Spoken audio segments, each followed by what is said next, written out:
Hello, my name is Marc Weiss, Marc Weiss Consulting. I'm the General Chair of WSTS, the workshop on synchronization and timing systems, and I'm here to talk to you about atomic clocks as primary frequency sources.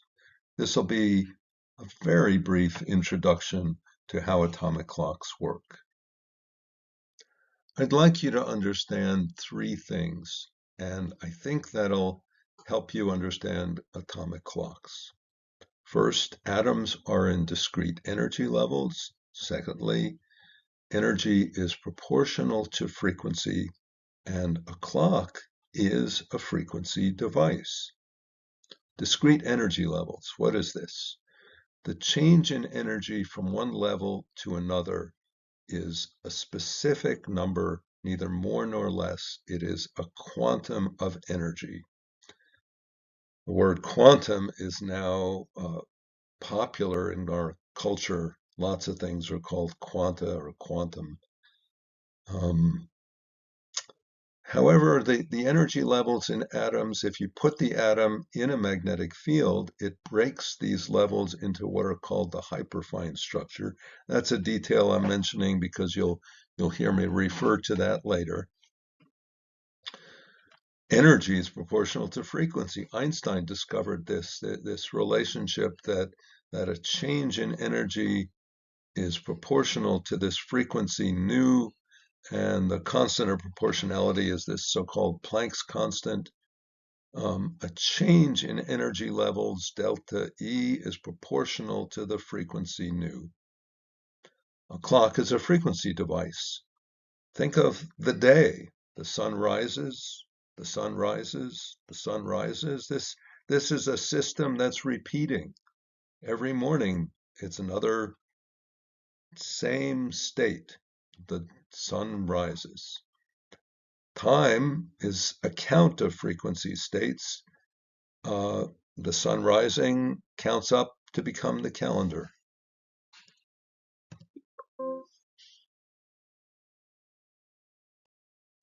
This slide shows the energy levels in the cesium atom, as well as how it splits into the hyperfine levels with increasing magnetic field.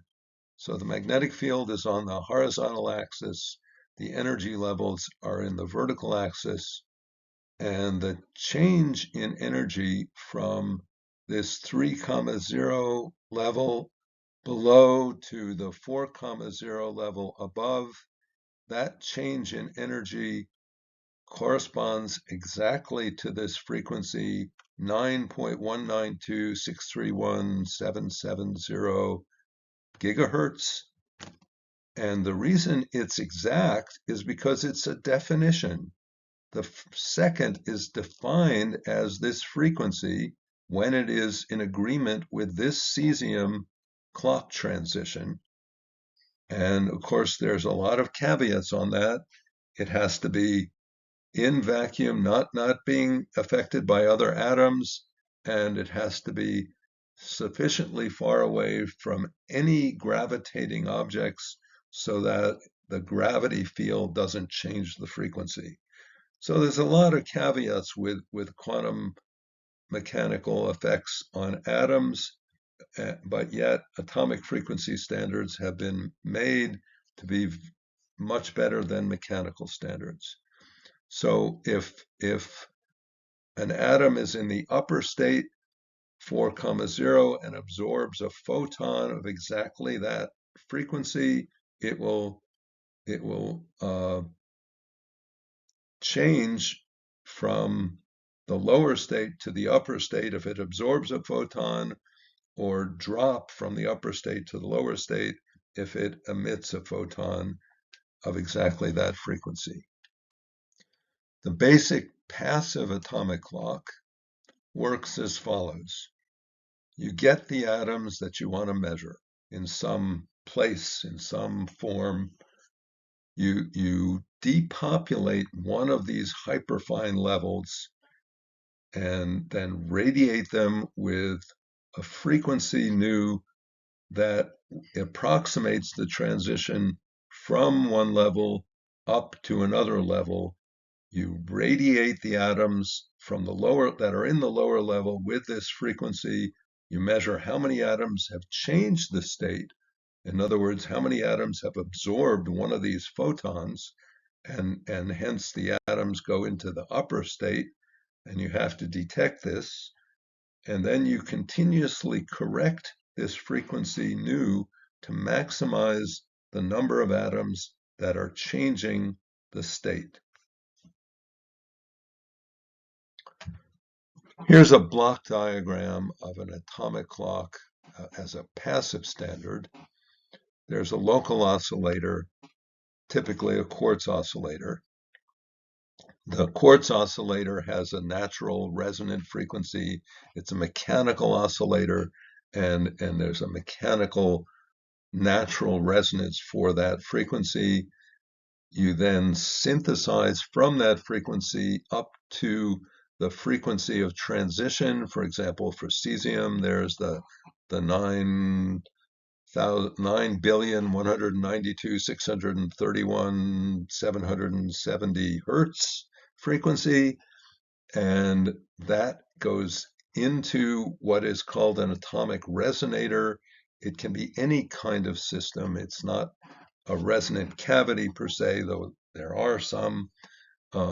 It really just needs to tune the input frequency to the atomic response, the atomic transition, and then you measure the response of the atoms as the number of atoms that have made the transition, and then continuously tune the frequency of the local oscillator so that you're maximizing the atoms making the transition. Sometimes this is called interrogating the atoms with the input frequency. You then take out from the local quartz oscillator a frequency that you then divide down or synthesize to a frequency that's useful, say 5 or 10 megahertz, and then you output the frequency, or you can divide down that frequency to be something like 1 pulse per second to count time. This slide shows the classical 3 atomic clocks that have been around for decades, plus the more recent one, the CSAC, and I'll tell you details. The cesium thermal beam standard is a long tube with a vacuum inside, with cesium atoms coming out of an oven at one end, going through a resonant cavity that interrogates the atoms with the frequency that approximates the cesium line.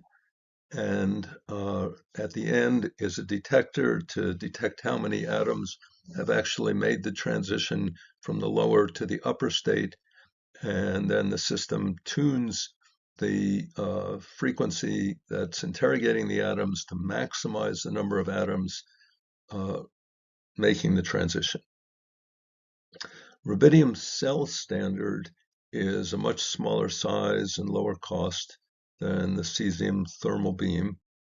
These rubidium cells are glass containers with a buffer gas inside, as well as the rubidium atoms, and the buffer gas keeps the rubidium atoms from banging against the walls of the cell too often, which causes them to lose their correlation, and they don't it makes it more stable and makes the cesium clock a very stable device. The atoms are interrogated by a frequency. The frequency is locked to a quartz oscillator typically, and it realizes the transition line for the rubidium atoms. A hydrogen maser, on the other hand, is a much bigger device, like the size of a refrigerator. and has the best stability of any commercial device at 1 to 10 days. I call this short term. If you're used to thinking of long term, like I worked at a national lab, and we thought of long term stability as months or even years. They can be expensive, several $100,000 each. This is an active standard, however, unlike the other ones, which require that you radiate the atoms with a frequency that you're generating. In this case, the hydrogen atoms are kept in a cavity that is tuned to the frequency of transition of the hydrogen atoms, and typically a hydrogen atom with some probability will emit a photon at that frequency, and one of the atoms will make the transition and emit a photon, and that photon will then bang into other hydrogen atoms and cause them to emit, and the whole device will maze, as it's called, for a maser, unlike, very much like a laser, only that's light and this is microwaves. And the frequency is then captured by a device that's much like the antenna of a radio. It picks up the microwave frequency that's in the resonant cavity, amplifies it, and locks it to a local oscillator like a quartz, and it comes out and is multiplied down and produced a frequency or a 1 pulse per second. Chip scale atomic clocks, on the other hand, are very small size, weight, and power. They're made from cesium or rubidium atoms, and they interrogate the atoms with a very different method than any of the above atomic clocks. That method allows them to be small size and low power. And that's the big advantage of these is the small size and power. The stability is not as good as the other devices, but is typically better than a quartz oscillator. And I just want to emphasize that new clocks are under development, very new clocks using atoms that are cooled to millions of a degree above absolute zero. That's microkelvin or so, and using transitions whose frequency is the frequency of visible light, optical transitions. And if you come to WSTS, you'll see some information about this. The chip scale atomic clock, as I mentioned, can either be cesium or rubidium. It's a miniature cell. It is not a cesium beam tube nor a rubidium cell standard. It uses a very different way of interrogating the atoms using something called coherent population trapping. This allows it to be very small size and low weight and low power, very good for applications that require that. It has better performance typically than a quartz oscillator.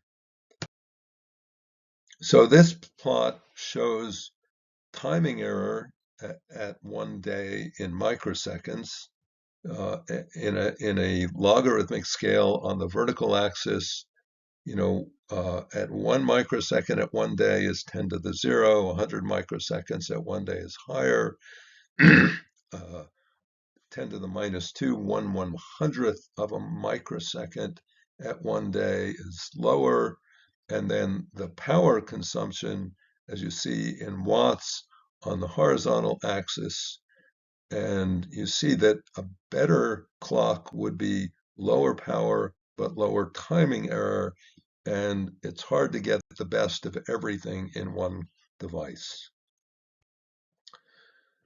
This I'm going to very quickly mention a few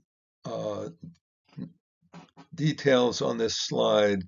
It's available for you to peruse more carefully if you want to know some information about what's the intrinsic accuracy of these devices versus stability, and some of the applications. Another slide on oscillator comparison showing price. And finally, a last slide. How long can you hold a microsecond after loss of synchronization as a function of price and technology? And generally speaking, you can see that you pay more to get better. In conclusion, classically, over decades, the commercial atomic clocks are cesium beam tubes, rubidium cells, or hydrogen masers, with more recently CSACs. These atomic clocks all stabilize an electronic oscillator with respect to an atomic resonance. The use of atoms with quantum mechanical problems is more complex, but results in better long-term stability. Revolutionary new atomic standards are in development as commercial devices. Thank you for your attention.